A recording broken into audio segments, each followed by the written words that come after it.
Hello friends, welcome back to Agastya vlog. ಇವತ್ತು ನಾವು weekend ಆದ್ದರಿಂದ ಸಂಡೇ ಒನ್ ಡೇ ಟ್ರಿಪ್ ಹೋಗೋದಂತ ಪ್ಲ್ಯಾನ್ ಹಾಕಿದ್ದೀವಿ.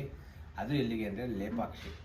So Lepakshi almost one day trip. ಬೆಳಗ್ಗೆ ನಾವು ಒಂದು 6 ಗಂಟೆ 7 ಗಂಟೆಗೆ ಬಿಟ್ಟರೆ ಈವ್ನಿಂಗ್ ಒಳಗೆ ನಾವು ರಿಟರ್ನ್ ಆಗ್ಬೋದು. ಆಲ್ಮೋಸ್ಟ್ 280 ಕಿಲೋಮೀಟರ್ಸ್ ಇದೆ. ಸೊ ಹೆಂಗೆ ಹೋಗ್ತೀವಿ, ಏನು ರೋಡ್ ಟ್ರಿಪ್ ನಿಮ್ಮ ಜೊತೆ ಶೇರ್ ಮಾಡ್ತೀನಿ. ಅದು ಅಲ್ಲದೆ ನಾವು 5 ಗಂಟೆಗೆ ಎದ್ದಿದ್ದೀವಿ. 5 ಗಂಟೆಗೆ ಎದ್ದು ಕರೆಕ್ಟಾಗಿ ಅರ್ಧ ಗಂಟೆಲಿ ನಾವು ಬಿಟ್ಬಿಡ್ಬೇಕು ಅಂತ ಅಂದ್ಕೊಂಡ್ವಿ. ಆಲ್ರೆಡಿ 7:30 ಆಗೇ ಹೋಯ್ತು. ಮೋಸ್ಟ್ಲಿ 8 ಗಂಟೆಗೆ ಬಿಡ್ತೀವಿ ಅನಿಸುತ್ತೆ. ಸೊ ಚಲೋ, ಎಲ್ಲರದ್ದು ರೆಡಿ ಆಗಿದೆ. ತಿಂಡಿನೂ ತಿನ್ಕೊಂಡು ನಾವು ಲಂಚ್ ಬಾಕ್ಸು ನಾವು ರೆಡಿ ಮಾಡ್ಕೊಂಡು ಹೋಗ್ತಾ ಇದ್ದೀವಿ. ನಮ್ಮ ಕುಳ್ಳನೇ ಎದ್ದು ಹೆಂಗೆ ಮಕ್ಕ ಮಾಡ್ತಾ ಕೂತಾರ ನೋಡಿ, ಅವನೇ ಎದ್ದಿದ್ದಾರೆ. ಸೊ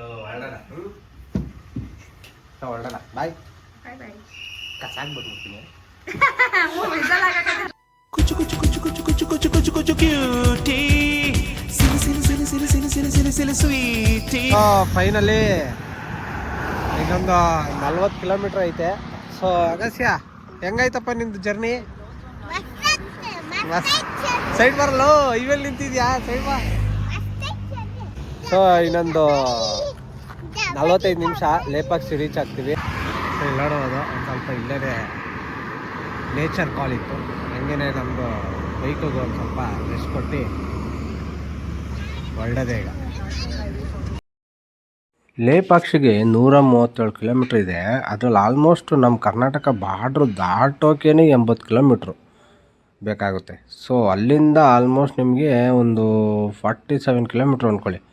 ನಂದಿ ಹಿಲ್ಸಿಂದ ಒಂದು 80 ಕಿಲೋಮೀಟ್ರು. ಲೇಪಾಕ್ಷಿ ಈ ಅದ್ಭುತ ಧಾರ್ಮಿಕ ತಾಣ ರಾಮಾಯಣದ ನಂಟು ಹೊಂದಿದೆ. ಹಾಗೆ ಸೀತೆಯದ್ದು ಎಂಬ ಹೆಜ್ಜೆ ಗುರುತು ಕೂಡ ಈ ಅದ್ಭುತ ಕ್ಷೇತ್ರದಲ್ಲಿ ನೀವು ನೋಡ್ಬೋದು. ಮತ್ತು ಹಾಗೆ ಶಿವನ ವೀರಭದ್ರ ರೂಪಕ್ಕೆ ಸಮರ್ಪಿತವಾದ 108 ಶಿವಾಲಯಗಳಲ್ಲಿ ಇದು ಕೂಡ ಒಂದು.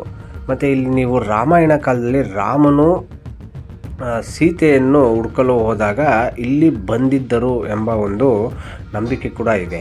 ಯಾಕಂದರೆ ಜಟಾಯು ಅಂದರೆ ರಾವಣನ ತಡೆದಾಗ ಸೀತೆಯನ್ನು ಅಪಹರಣ ಮಾಡ್ಕೊಂಡು ಹೋಗಬೇಕಾದ್ರೆ ಜಟಾಯು ಪಕ್ಷಿ ರಾವಣನ ತಡೀತದೆ. ಸೊ ಆ ಸಮಯದಲ್ಲಿ ರಾವಣ ಕೋಪಗೊಂಡು ಜಟಾಯುನ ರೆಕ್ಕೆಯನ್ನು ಕತ್ತರಿಸ್ತಾನೆ. ಆಗ ಜಟಾಯು ರಾಮ ಬರೋವರೆಗೂ ತನ್ನ ಜೀವವನ್ನು ಹಾಗೆ ಹಿಡಿದಿಟ್ಕೊಂಡು ರಾಮನಿಗೆ ತನ್ನ ಸಂದೇಶವನ್ನು, ಅಂದರೆ ರಾವಣ ಸೀತೆಯನ್ನು ಅಪಹರಿಸಿ ಇದೇ ದಾರಿಯಲ್ಲಿ ಹೋದ ಅಂದ ಸಂದೇಶನ ಹೇಳಿ ತನ್ನ ಪ್ರಾಣವನ್ನು ಬಿಡುತ್ತೆ. ಆಗ ರಾಮ ತುಂಬ ದುಃಖದಲ್ಲಿದ್ದಾಗ ಲೇ ಪಕ್ಷಿ ಎದ್ದೇಳು ಎದ್ದೇಳು ಅಂತ ಹೇಳಿದಾಗ ಇದಕ್ಕೆ ಲೇಪಾಕ್ಷಿ ಎಂಬ ಹೆಸರು ಇಡಲಾಗಿದೆ ಎಂಬ ಪ್ರತೀತಿ ಇದೆ.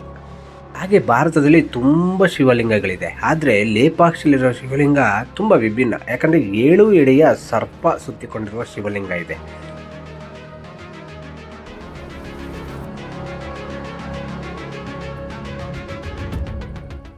ಮತ್ತು ಈ ದೇವಸ್ಥಾನದಲ್ಲಿ ಸುಮಾರು 70 ಕಂಬಗಳಿವೆ. ಅದರಲ್ಲಿ ಒಂದೇ ಒಂದು ಕಂಬ ತುಂಬ ಅಚ್ಚರಿ ಮೂಡಿಸುತ್ತೆ. ಯಾಕಂದರೆ ಭೂಮಿಗೆ ಸ್ಪರ್ಶಿಸದೇ ನಿಂತಿದೆ. ನೀವು ಯಾವ್ದಾದ್ರು ಸಣ್ಣದು ವೇಲು ಇಲ್ಲಾಂದರೆ ಕಾಗದಗಳು ಹಾಕಿದ್ರೆ ಈ ಕಡೆಯಿಂದ ಆ ಕಡೆಗೆ ತೆಗಿಬೋದು. ಅಷ್ಟು ಅದ್ಭುತವಾಗಿದೆ. ಇಲ್ಲಿ ನೋಡ್ತಿರ್ಬೋದು.